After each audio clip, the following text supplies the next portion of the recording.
रात फोन पर MLA hostel को बम से उड़ाने की धमकी मिलने के बाद हड़कंप मच गया। आनन फानन में मौके पर पहुंची पुलिस और बम स्क्वाड की टीम ने पहले तो पूरे हॉस्टल को खाली करवाया, फिर पूरे हॉस्टल की जांच की गई। जिस समय पुलिस मौके पर पहुंची वहां पर 150 से अधिक लोग थे। 2 घंटे की तलाशी के बाद पुलिस को हॉस्टल से कुछ नहीं मिला, जिसके बाद बम की धमकी को फर्जी करार दे दिया गया। अब पुलिस जांच में जुटी है कि हॉस्टल को बम से उड़ाने की धमकी किसने दी थी और उसका मकसद क्या था। कॉल तो बस इतना ही था कि 5 मिनट में आकाशवाणी का जो आमदार भवन है उड़ाया जाएगा। बस उस हिसाब से हमने पुलिस की टीम यहाँ आ गई है, सब चेक कर दिया है और अभी सब कुछ ठीक है। 1 घंटा ये सब चेक करने के बाद और आउटर भी चेक करने के बाद अभी यहाँ के जो रहने के लिए जो नागरिक थे उनको अंदर भेज दिया गया है। रूस की राजधानी मॉस्को में मोटरसाइकिल सीजन खत्म होने पर शानदार कार्यक्रम का आयोजन किया गया। इस मौके पर करीब 3000 लोगों ने बाइक रैली निकाली और मॉस्को की सड़कों पर बाइकें ही बाइकें नजर आईं। कुछ मोटरसाइकिलों पर तो रूस का झंडा भी लगा दिखा। कोरोना के बावजूद बाइक परेड की रौनक फीकी नहीं पड़ी। उसे देखने के लिए सड़क किनारे लोग उमड़े नजर आए और उसके बाद तो कमाल ही हो गया। कार्यक्रम में मॉस्को की ट्रैफिक पुलिस ने करतब दिखाने शुरू कर दिए। एक नजारा देखकर तो लगा जैसे किसी फिल्म की शूटिंग चल रही हो। ट्रैफिक पुलिस की 2 गाड़ियां सिर्फ 2 टायरों पर चलती नजर आईं। खतरनाक स्टंट का सिलसिला यही नहीं थमा, इसके बाद बाइक सवारों ने भी कारनामे दिखाए। दिल्ली के पास गौतम बुद्ध नगर में पुलिस और बदमाशों के बीच मुठभेड़ हुई है। मुठभेड़ के बाद पुलिस ने 25,000 के इनामी एक बदमाश को गिरफ्तार किया है। इस बदमाश का नाम सलमान बताया गया। मुठभेड़ में गोली लगने से बदमाश घायल भी हो गया है। नॉलेज पार्क के पास हुई इस मुठभेड़ में सलमान का दूसरा साथी अंधेरा का फायदा उठाकर फरार होने में कामयाब रहा। मुठभेड़ हुई है बदमाशों से एसओ नॉलेज पार्क की, जिसमें एक बदमाश घायल हुआ है। शातिर अपराधी है, इसका सलमान नाम है। ऊपरकोट बुलंदशहर का रहने वाला है। इस पे 9 मुकदमे पहले से हैं, जिसमें ढेर सारे चोरी के मुकदमे, लूट के मुकदमे और गैंगस्टर के मुकदमे हैं। गैंगस्टर में यह थाना बीटा 2 क्षेत्र से वांटेड था। इस पे 25,000 का इनाम था। इससे चोरी की मोटरसाइकिल, तमंचे, कारतूस और 2 लूट के मोबाइल बरामद हुए हैं। भारतीय नौसेना में 30 साल तक सेवा देने वाले जंगी जहाज आईएनएस विराट गुजरात के अलंग तट पहुंच गया। अलंग तट पर इसे अगले 10 महीनों तक नष्ट किया जाएगा। मतलब इस तट पर जंगी जहाज आईएनएस विराट को तोड़ने का काम किया जाएगा, जिसके लिए उसे मुंबई से गुजरात के अलंग तट पर लाया गया। इस मौके पर नौसेना के बड़े अधिकारी और केंद्रीय मंत्री मनसुख मांडविया भी वहां मौजूद रहे, जिन्होंने आईएनएस विराट की उपलब्धियों को याद किया। 11 लाख किलोमीटर का प्रवास किया है। 11 लाख किलोमीटर मतलब पृथ्वी पर आप 27 टाइम चक्कर लगा दे। इतना प्रवास आईएनएस विराट ने देश की सुरक्षा के लिए, देश के आन बान और शान के लिए किया है। आईएनएस विराट 2017 में नौसेना से रिटायर हो गया था। इसने 30 साल तक भारतीय नौसेना में अपनी सेवा दी और इतनी लंबी सेवाएं देने वाला ये दुनिया का पहला जंगी जहाज है। ये 30 साल के सर्विस के बाद जैसे कोई नौकरी करता है तो वो भी कोई नियत समय मर्यादा के बाद रिटायर जरूर होता है, वैसे ही आईएनएस विराट का भी रिटायरमेंट आया है। अलंग तट गुजरात के भावनगर जिले में है, जहां 740 फीट लंबे आईएनएस विराट को नष्ट करने यानी तोड़ने का काम किया जाएगा। कहा जा रहा है कि इसे नष्ट करने में 10 महीने का समय लग सकता है। ड्रग्स केस में दीपिका पादुकोण से पूछताछ में चौंकाने वाली जानकारी सामने आई है। बताया गया कि दीपिका से 2017 की चैट में इस्तेमाल माल शब्द के बारे में सवाल पूछा गया, जिस पर उन्होंने जवाब दिया कि माल का मतलब सिगरेट से है, यानी सिगरेट के लिए वो माल कोड वर्ड का इस्तेमाल करती हैं। इसके अलावा दीपिका ने डूब्स को भी सिगरेट बताया। दीपिका की मैनेजर करिश्मा ने भी माल और हैश के बारे में इसी तरह के बयान दिए थे। माना गया कि एनसीबी की पूछताछ के लिए दोनों ने पहले से ही तैयारी कर रखी थी, ताकि एनसीबी की जांच को गुमराह किया जा सके। दीपिका से 26 सितंबर को एनसीबी ने सवाल जवाब किए थे। पूछताछ के समय एनसीबी ने दीपिका से पहला सवाल पूछा कि 2017 में ड्रग्स चैट में लिखा माल का क्या मतलब है, जिस पर दीपिका ने जवाब दिया कि हाँ, मैंने पूछा था माल है क्या, लेकिन ये वो माल नहीं है जो आप लोग समझ रहे हैं। माल हम सिगरेट को कहते हैं, माल हमारा कोड वर्ड है। इसके बाद एनसीबी के अधिकारी ने पूछा कि फिर हैश क्या है, ये भी आपकी चैट का हिस्सा है। इस सवाल के जवाब में दीपिका पादुकोण ने कहा कि माल हम लोग सिगरेट को कहते हैं, हैश और वीड अलग अलग तरह की सिगरेट हो, यानी अलग अलग ब्रांड की सिगरेट को। जिसके बाद एनसीबी अधिकारी ने सवाल किया कि ये हैश और वीड अलग अलग ब्रांड की सिगरेट कैसे हो सकती हैं। इस पर दीपिका ने सफाई देते हुए कहा कि हैश हम पतली सिगरेट और वीड मोटी सिगरेट को कहते हैं। हम सिगरेट पीते हैं लेकिन ड्रग्स नहीं लेते। दीपिका ने अपने बयान को साबित करने के लिए उदाहरण देते हुए कहा कि फिल्म इंडस्ट्रीज में आपस में बातचीत के लिए हम बहुत सारे कोड वर्ड इस्तेमाल करते हैं, जैसे पनीर का मतलब दुबले पतले लोग और किक एंड मैरिज में किक का मतलब शॉर्ट टर्म रिलेशन, मैरिज का मतलब लॉन्ग टर्म का रिलेशन। हालांकि सूत्र बताते हैं कि एनसीबी अभी तक किसी के जवाबों से संतुष्ट नहीं है और ना ही किसी अभिनेत्री को अभी क्लीन चिट दी है। बिहार में महागठबंधन के बीच सीट बंटवारे का मुद्दा उलझता दिख रहा है। बिहार में महागठबंधन में शामिल पार्टियों में सीट बंटवारे के मुद्दे पर पेच फंसता दिख रहा है। खबर है कि आरजेडी ने कांग्रेस को विधानसभा की 58 सीटों का ऑफर दिया। इसके अलावा लोकसभा के उपचुनाव के लिए आरजेडी ने कांग्रेस को वाल्मीकि नगर की सीट भी दी है। जो खबरें आई है 58+1, हमें लगता है कि राष्ट्रीय जनता दल ने बड़ा दिल दिखाया है। लेकिन आरजेडी के इस फॉर्मूले पर कांग्रेस ने ऐतराज जता दिया और बिहार की 243 विधानसभा सीटों में 101 सीटों पर अपना दावा ठोक दिया। 101 सीट नीतीश कुमार ही छोड़ के गए हैं, उसमें बात चल रही है और मिलेगा। खबर है कि कृषि कानूनों के विरोध में कांग्रेस अध्यक्ष सोनिया गांधी ने कांग्रेस शासित राज्यों से कानून बनाने की संभावना तलाशने को कहा है। हालांकि इस बारे में आखिरी फैसला पार्टी के केंद्रीय नेतृत्व से विचार करने के बाद दिया जाएगा। दिल्ली पुलिस के एक एसआई पर हरियाणा के रोहतक में अपने ससुर की गोली मारकर हत्या करने का आरोप लगा। दीपक दहिया नाम के इस सब इंस्पेक्टर पर एक दिन पहले अपनी दोस्त को भी गोली मारने का आरोप लगा था। दावा है कि आरोपी एसआई का अपनी पत्नी से भी विवाद था और वो अपनी दोस्त पर शादी का दबाव बना रहा था। पश्चिम बंगाल के बीरभूम में पुलिस ने 6 लोगों को गिरफ्तार किया और दावा किया कि इन्होंने एक बड़े टीएमसी नेता की हत्या की साजिश रची थी। पुलिस ने इनके पास से कई हथियार और बम भी बरामद किए। फिलहाल पुलिस ने इन सभी को एसटीएफ को सौंप दिया है। दिल्ली के निजी अस्पतालों में 80% आईसीयू बिस्तर कोरोना मरीजों के लिए रिजर्व नहीं होंगे। हाईकोर्ट की डबल बेंच ने इस मामले में राज्य सरकार को बड़ा झटका देते हुए सिंगल बेंच के आदेश पर रोक लगाने से इनकार कर दिया। साथ ही अदालत ने निजी अस्पतालों और केंद्र सरकार को इस मामले में अपना जवाब दाखिल करने के भी आदेश दिए।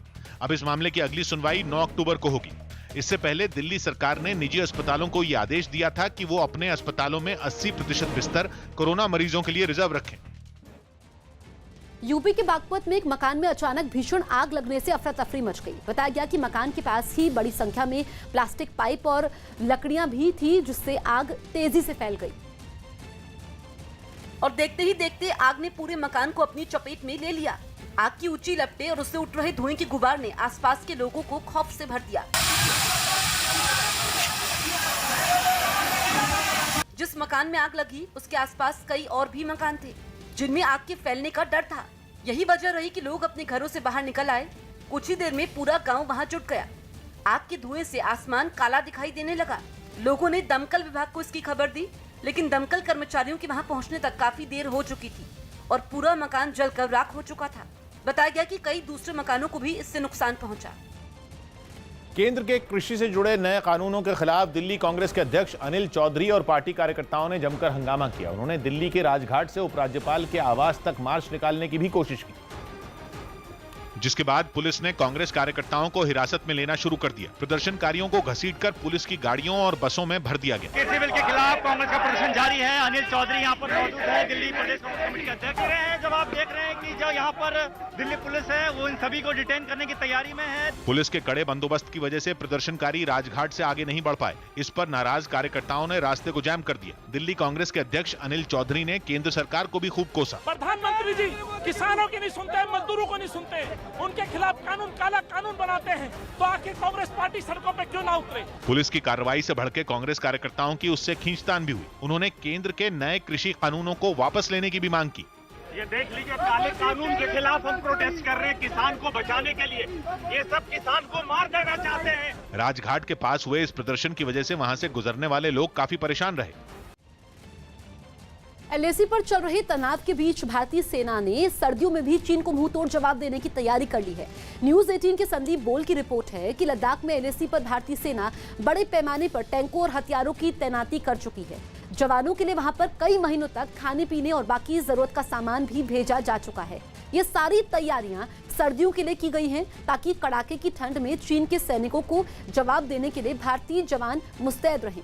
हालांकि भारतीय सेना उस इलाके में खून जमा देने वाली ठंड से वाकिफ है, लेकिन चीन के सैनिकों के लिए वहां डटे रहना बहुत ज्यादा मुश्किल हो सकता है। राहुल गांधी आज सोशल मीडिया के जरिए किसानों से बातचीत करेंगे।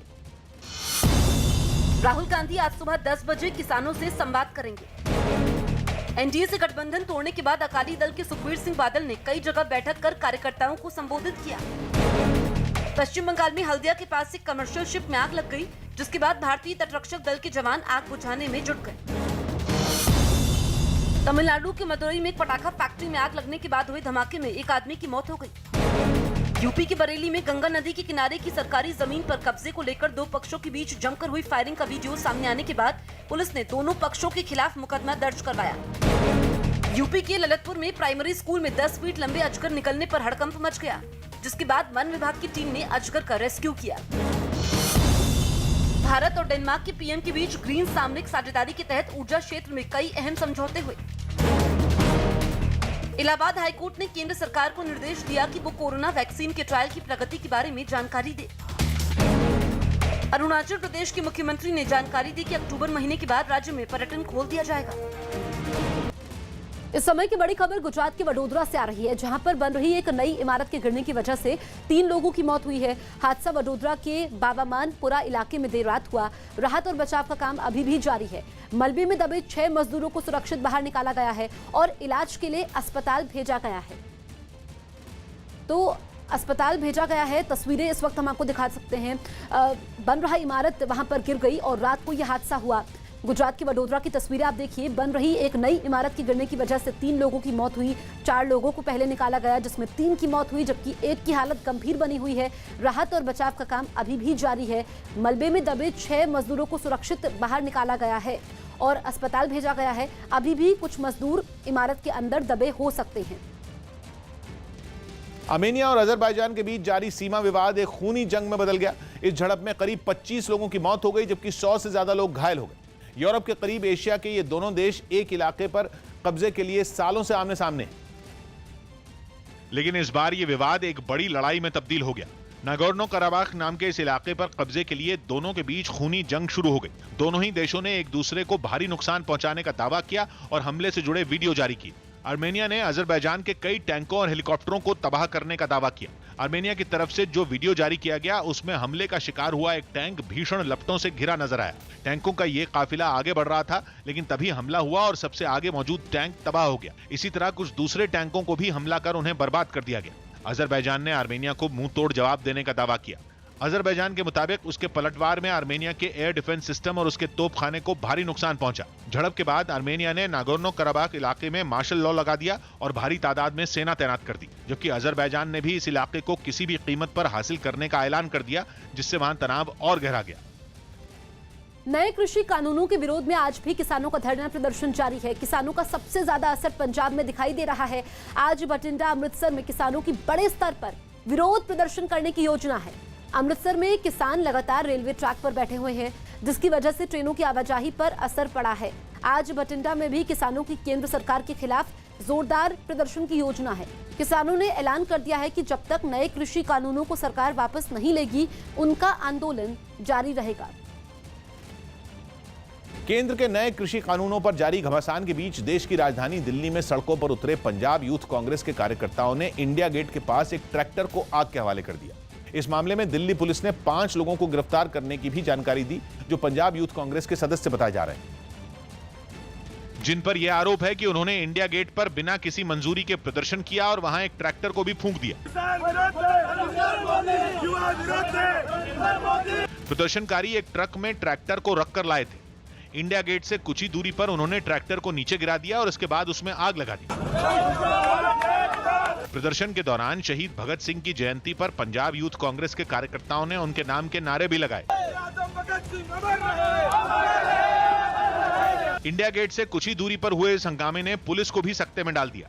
कहा जा रहा है कि प्रदर्शनकारी वहां आधे घंटे तक रुके, लेकिन पुलिस को इसकी भनक तक नहीं लगी। यहाँ पर जब तक पुलिस पहुंची तब तक इन लोगों ने ट्रैक्टर में आग लगा दी और यहाँ से निकल गए। वहीं दूसरी तरफ पुलिस का कहना है कि पूरे मामले में जो है तहकीकात की जा रही है। मामले ने तूल पकड़ा तो आनन फानन में पुलिस ने 5 लोगों को पूछताछ के बाद गिरफ्तार कर लिया और एक ट्रक को भी अपने कब्जे में ले लिया। न्यूज 18 के दीपक बिष्ट की रिपोर्ट है कि प्रदर्शनकारी इंडिया गेट पर ट्रैक्टर जलाने के लिए पंजाब से आए थे। इंडिया गेट के पास जिस ट्रैक्टर को आग लगाई गई, वो भी पंजाब से ही लाया गया था।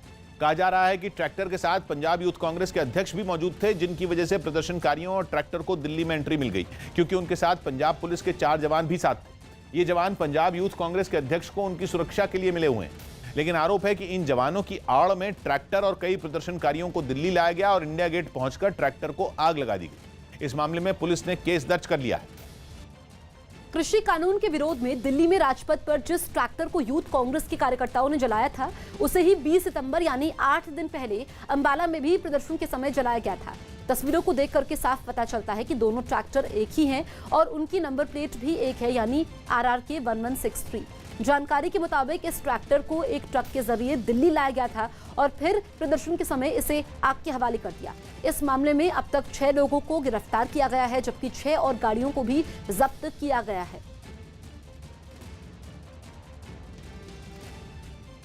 सरकार ने अगले साल की पहली तिमाही में कोरोना की वैक्सीन आने की उम्मीद जताई।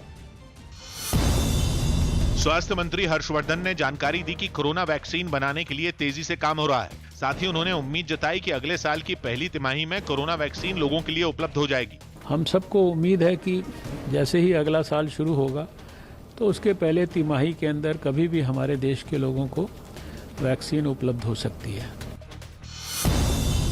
बिहार के पूर्व डीजीपी गुप्तेश्वर पांडे के जेडीयू में शामिल होने के बाद उनके बक्सर सीट से चुनाव लड़ने की अटकलें लगनी शुरू हो गईं, जिस पर उनके परिवार और गांव के लोगों ने भी खुशी जताई। साथ ही गुप्तेश्वर पांडे के चुनाव जीतने का भी दावा कर दिया। वो हासिल करेंगे, जीत हासिल कर लेंगे। कर्मठ और काम करने वाले वो विधायक के रूप में उभरेंगे। मथुरा की अदालत में श्री कृष्ण विराजमान के जमीन मामले की सुनवाई बुधवार तक के लिए टल गई। कुछ लोगों ने एक याचिका के जरिए 13 एकड़ से ज्यादा की जमीन पर कृष्ण जन्मभूमि का हक जताया और मंदिर के बगल में बनी शाही ईदगाह मस्जिद को हटाने की भी अपील की। मंदिर की फाउंडेशन पे ईदगाह खड़ा हुआ है। मंदिर के जो पत्थर हैं वही इसमें जोड़ तोड़ करके लगाए गए। फिल्म गिनी वेद सनी का नया गाना जारी कर दिया गया। इस फिल्म में यामी गौतम और विक्रांत मैसी मुख्य भूमिका में है। ये फिल्म 9 अक्टूबर को रिलीज होगी।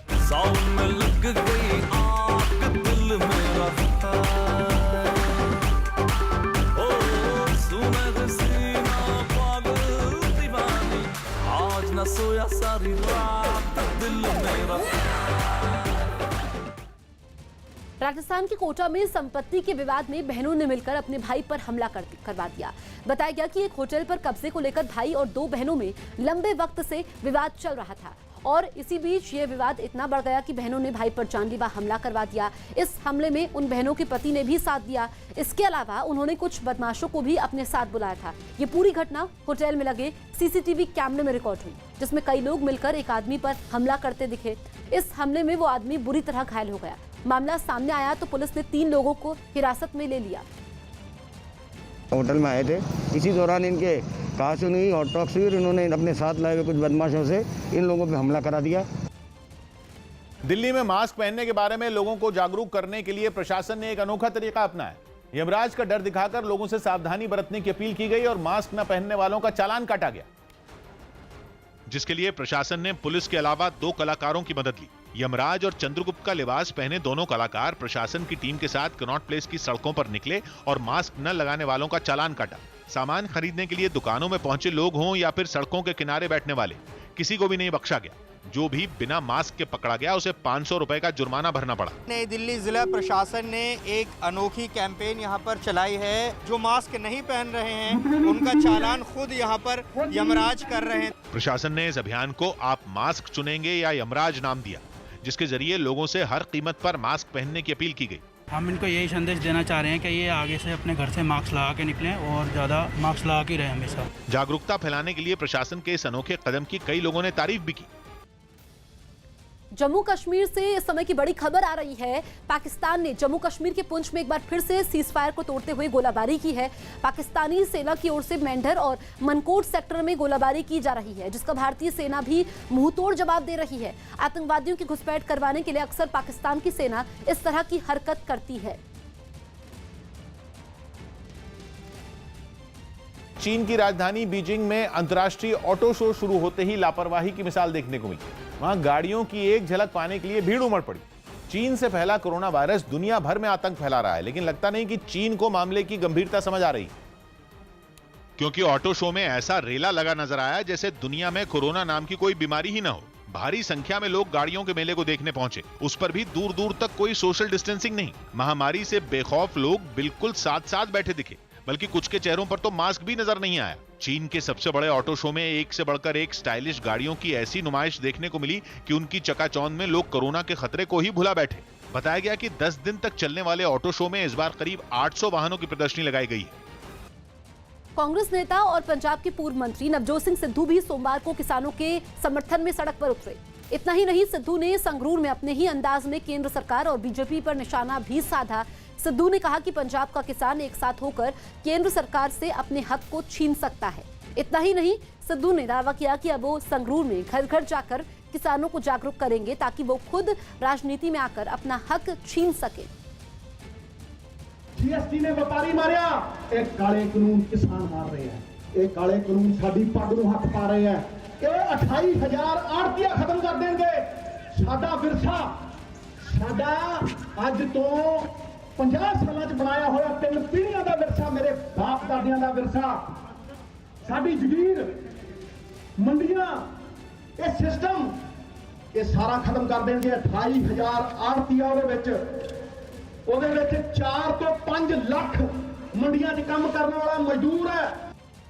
केंद्रीय कमेटी से हटाने पर बंगाल बीजेपी के नेता राहुल सिन्हा नाराज हो गए। पश्चिम बंगाल में बीजेपी के सीनियर नेता राहुल सिन्हा केंद्रीय कमेटी में जगह नहीं मिलने पर नाराज हो गए। उन्हें पार्टी के राष्ट्रीय सचिव के पद से हटाया गया और उनकी जगह अनुपम हाजरा को दे दी गई, जो हाल ही में टीएमसी छोड़कर बीजेपी में शामिल हुए। यही वजह रही कि राहुल सिन्हा ने खुलकर अपना गुस्सा दिखाया। 40 साल मैंने बीजेपी का सेवा किया, तृणमूल का नेता आएंगे इसलिए मेरे को पद छोड़ना पड़ा।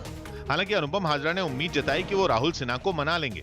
ওনার ব্যক্তিগত সম্পর্কটা ভালো, আমার মনে হয় একটা চায়ের আড্ডা জমলে পুরো ব্যাপারগুলো সামনে আসে। उत्तरी दिल्ली नगर निगम के मेयर जयप्रकाश ने अपने कर्मचारियों से 2 महीने का समय मांगा। ये सभी कर्मचारी वेतन नहीं मिलने से नाराज होकर हड़ताल पर चले गए थे। ये जो 2 महीने का समय हमने मांगा है, ये 60 दिन हमारे लिए बहुत महत्वपूर्ण है। इन 60 दिनों के अंदर उत्तरी दिल्ली नगर निगम को आर्थिक संकट से उबारने के लिए मैं काम करूंगा। दिल्ली सिख गुरुद्वारा प्रबंधक कमेटी के अध्यक्ष मनजिंदर सिंह सिरसा ने पाकिस्तान से धमकी मिलने का आरोप लगाया। मनजिंदर का दावा है कि उनसे फोन पर फिल्म उद्योग का मामला न उठाने को कहा गया। साथ ही ड्रग्स से जुड़ी अपनी शिकायत भी वापस लेने की धमकी दी गई। सिरसा ने पिछले साल की एक पार्टी का वीडियो जारी कर कई कलाकारों पर ड्रग्स लेने का आरोप लगाया था और हाल ही में एनसीबी से भी इसकी शिकायत की थी। मुझे ये धमकी दी कि भाई ने कहा है कि जो करण जौहर बॉलीवुड वाला केस है इसको मैं वापस लूं और ये नौटंकी बंद कर, नहीं तो तेरे को ठोकेंगे। राजस्थान के जालौर जिले में एक लड़के ने अपने बीमार पिता को रेहड़ी से अस्पताल पहुंचाया। दावा है कि ये लोग कई घंटों तक एम्बुलेंस का इंतजार करते रहे, लेकिन जब तबीयत ज्यादा बिगड़ गई तो ये रेहड़ी लेकर ही अस्पताल पहुंच गए। दिल्ली के उप मुख्यमंत्री मनीष सिसोदिया की हालत में पहले से सुधार है। उन्होंने अगले 2 दिनों में अस्पताल से छुट्टी होने की भी उम्मीद जताई है। पिछले हफ्ते कोरोना और डेंगू की वजह से मनीष सिसोदिया को मैक्स अस्पताल में भर्ती करवाया गया था, जहां उन्हें प्लाज्मा थेरेपी भी दी गई। चीन से चल रहे तनाव के बीच रक्षा मंत्रालय ने सेना के लिए करोड़ों रुपए के हथियारों को खरीद की मंजूरी दे दी है। न्यूज 18 के संदीप बोल की रिपोर्ट है कि रक्षा मंत्री राजनाथ सिंह की अध्यक्षता में हुई बैठक में सेना के लिए हथियारों की खरीद का अहम फैसला लिया गया, जिसके तहत सेना को करीब 2200 करोड़ रुपए के हथियार और बाकी सामान खरीदने की मंजूरी दी गई। मंजूरी मिलने के बाद करीब 800 करोड़ रुपए की आधुनिक असॉल्ट राइफल खरीदी जाएंगी, जबकि भारतीय वायुसेना और नौसेना की ताकत बढ़ाने के लिए स्मार्ट एंटी एयरफील्ड वेपन भी खरीदे जाएंगे। इसके अलावा सेना और वायुसेना के लिए करीब 500 करोड़ रुपए की लागत से हाई फ्रीक्वेंसी रेडियो सेट खरीदे जाएंगे। गुजरात के गांधीनगर से एक दिल दहला देने वाला वीडियो सामने आया, जिसमें कुछ लोग एक आदमी पर धारदार हथियारों से जानलेवा हमला करते दिखे। बताया गया कि आपसी रंजिश में उसे जान से मारने की कोशिश की गई, जिसका वीडियो भी सामने आया, जिसमें कुछ लोग एक दुकान के अंदर घुसे उस आदमी पर लगातार हमला करते दिखाई दिए। इससे पहले वो आदमी खुद को बचाने के लिए दुकान में घुसा, जिसे उसके मालिक ने वहां से बाहर निकालने की कोशिश की। तभी सारे हमलावर एक एक कर अंदर घुस आए और जिसके पास जो हथियार था उससे उस पर हमला करता दिखाई दिया। किसी ने तलवार से हमला किया तो कोई डंडे से उसे पीटता नजर आया। इस बीच दुकान मालिक अपने कर्मचारियों के साथ उन सबको वहां से निकालने की कोशिश करता दिखाई दिया, जिसमें वो कामयाब भी हुआ। गौतम बुद्ध नगर में 25,000 का इनामी बदमाश पकड़ा गया। गौतम बुद्ध नगर में पुलिस मुठभेड़ के समय गोली लगने से घायल 25,000 के इनामी बदमाश को अस्पताल में भर्ती करवाया गया। यूपी के संभल में पुलिस ने आईपीएल में सट्टा लगाने के आरोप में 3 लोगों को गिरफ्तार किया है। छत्तीसगढ़ के दंतेवाड़ा में 8 लाख के इनामी नक्सली कोसा मरकाम ने पुलिस के सामने सरेंडर कर दिया। यूपी के हापुड़ में हरियाणा की गायिका रेणु चौधरी की पिटाई का वीडियो सोशल मीडिया पर जमकर वायरल हो गया। झारखंड के चतरा थाना इलाके में पुलिस ने 19 किलोग्राम डोडा के साथ एक तस्कर को गिरफ्तार कर लिया। मुंबई में महाराष्ट्र सरकार के विधायक हॉस्टल को बम से उड़ाने की धमकी मिलने के बाद करीब 2 घंटे तक तलाशी चली। बिहार के मुजफ्फरपुर में मोबाइल चोरी के आरोपी 2 भाइयों की भीड़ ने खंबे से बांधकर जमकर पिटाई कर दी, जिसके बाद वहां पहुंची पुलिस ने उन्हें बचाया। वाराणसी में बिजली विभाग के कर्मचारियों ने निजीकरण के खिलाफ प्रदर्शन करते हुए मशाल जुलूस निकाला। इजरायल में प्रधानमंत्री के इस्तीफे की मांग लगातार तेज होती जा रही है। कोरोना की वजह से सख्त लॉकडाउन के बावजूद हजारों लोगों ने उनके घर के बाहर प्रदर्शन किया, जिनकी वहां मौजूद पुलिस वालों से जमकर झड़प हुई। यरूशलेम में प्रधानमंत्री बेंजामिन नेतन्याहू के आधिकारिक निवास के बाहर प्रदर्शन कर रहे इन लोगों को जब पुलिस ने रोकने की कोशिश की तो वो और भड़क गए, जिसके बाद लोगों और पुलिस के बीच धक्का मुक्की शुरू हो गई। हंगामा बढ़ने पर कुछ लोगों को तो पुलिस ने जबरन खींचकर हटाया, जबकि कई प्रदर्शनकारियों को हिरासत में ले लिया गया। प्रदर्शन के दौरान नेतन्याहू के हाल ही में हुए अमेरिकी दौरे पर गंदे कपड़ों के कई बैग ले जाने के आरोपों पर भी खूब खिंचाई की गई। हाथों में कई तरह के झंडे और पोस्टर पकड़े इन प्रदर्शनकारियों ने वहां जमकर हंगामा किया। अपनी नाराजगी जताने के लिए प्रदर्शनकारी कई तरह के मुखौटे भी पहने दिखे।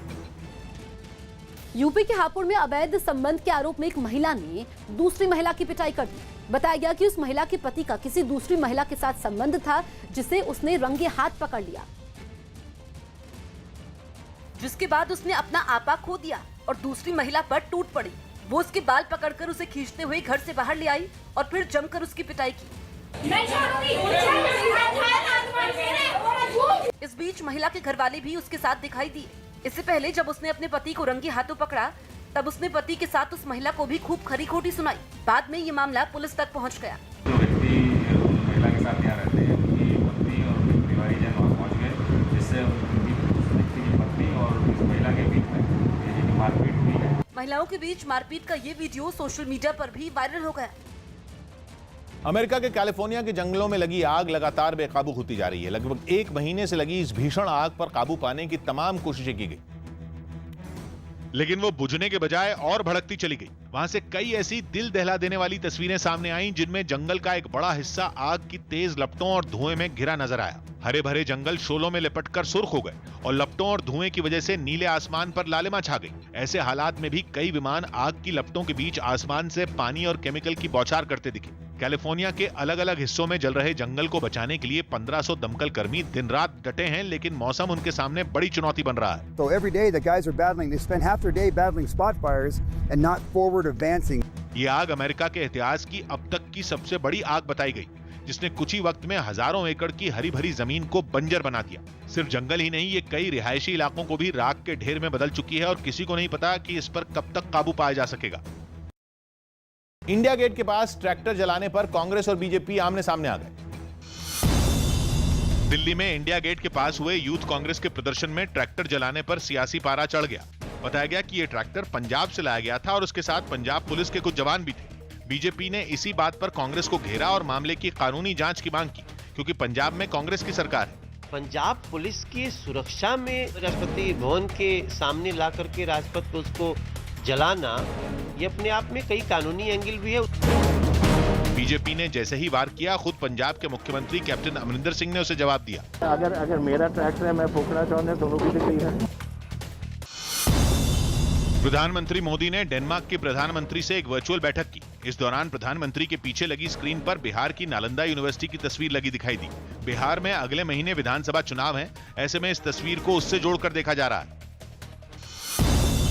कंगना के दफ्तर में तोड़फोड़ के मामले में बीएमसी ने बॉम्बे हाईकोर्ट में अपना जवाब दाखिल कर दिया, जिसमें बीएमसी ने साफ किया कि दफ्तर तोड़ने से पहले कंगना को 24 घंटे दिए गए थे। साथ ही सामान नहीं हटाने पर हुए नुकसान का जिम्मेदार भी कंगना को ठहराया गया। इसके अलावा बीएमसी ने इस कार्रवाई को किसी बदले की भावना से किए जाने से भी इनकार किया। पश्चिम बंगाल मानवाधिकार आयोग की एक चिट्ठी पर राज्य की सियासत गर्मा गई। आयोग की चिट्ठी में ममता सरकार पर काम नहीं करने देने का आरोप लगाया गया, जिसके बाद बीजेपी ने राज्य सरकार के खिलाफ मोर्चा खोल दिया। 3 साल ह्यूमन राइट कमीशन का कोई चेयरमैन नहीं था, कॉन्स्टिट्यूशनल ऑफिस को ये हमेशा तोड़ने मोड़ने में लगी रहती है। वहीं टीएमसी ने बीजेपी के आरोपों पर पलटवार करते हुए ममता सरकार को मानवाधिकारों का सबसे बड़ा हमदर्द बता दिया। अगर ममता ने काम किए हैं तो भारत में कौन काम किए है? ये इल्जाम झूठा है। फिल्म हरामी का ट्रेलर रिलीज कर दिया गया। इस फिल्म में इमरान हाशमी मुख्य भूमिका में है। माँ बाप है कौन क्या, हर काम में सिर्फ बेमानी, गाली है नाम उनका रखने वाले दुनिया सारी, गलत है सोच सिखाने वाला कोई यहाँ नहीं है। देश के दूरदराज क्षेत्रों में 4G सेवा उपलब्ध करवाने के अभियान में जुटी रिलायंस जियो ने सिखों के धार्मिक स्थल श्री हेमकुंड साहिब में 4G सेवा की शुरुआत की है। उत्तराखंड के चमोली जिले में 13,650 फुट की ऊंचाई पर स्थित श्री हेमकुंड साहिब में 4G नेटवर्क सेवा की शुरुआत करने वाला रिलायंस जियो पहला ऑपरेटर है। चमोली के गोविंद घाट और घांगरिया गांव क्षेत्र में जियो के 4G नेटवर्क ने काम करना शुरू कर दिया है। श्री हेमकुंड साहिब यात्रा में ये 2 महत्वपूर्ण पड़ाव है जहां श्रद्धालु यात्रा के समय यहीं पर ठहरते हैं। अब इस इलाके में वॉइस के साथ वीडियो कॉलिंग भी आसानी से हो सकेगी। गुरुद्वारा श्री हेमकुंड साहिब मैनेजमेंट ट्रस्ट ने बहुत अथक प्रयास का एक छोटा सा पौधा बीज बोया जिसका आज फल देखने को मिल रहा है। उसी को मद्देनज़र रखते हुए यहाँ पर जियो कंपनी ने अपना एक टावर लगा दिया है जिससे कि संगतें आकर के अपना यहाँ पर दर्शन स्नान भी करती हैं और पीछे घर में अपने फ़ोन भी करती हैं, जिससे ये होता है कि कितना पैसा लगा करके यहाँ पर कुछ लोग दर्शन करने आते हैं और यहाँ पर लाइव होकर के अपने घर वालों को यहीं से दर्शन करा देते हैं। तो ये बहुत खुशी की बात है। 26 तारीख परसों 26 सितंबर से यहाँ पर कनेक्टिविटी हो गई है जियो की। मेरा जो मानना है, मेरी समझ में तो ये है कि इतनी हाई एल्टी के ऊपर अभी तक ये कोई टावर नहीं होगा जो आज यहाँ पर जियो ने ये कमाल करके दिखाया है। हम जियो के सभी जितनी भी टीम है सभी को बहुत धन्यवाद करते हैं।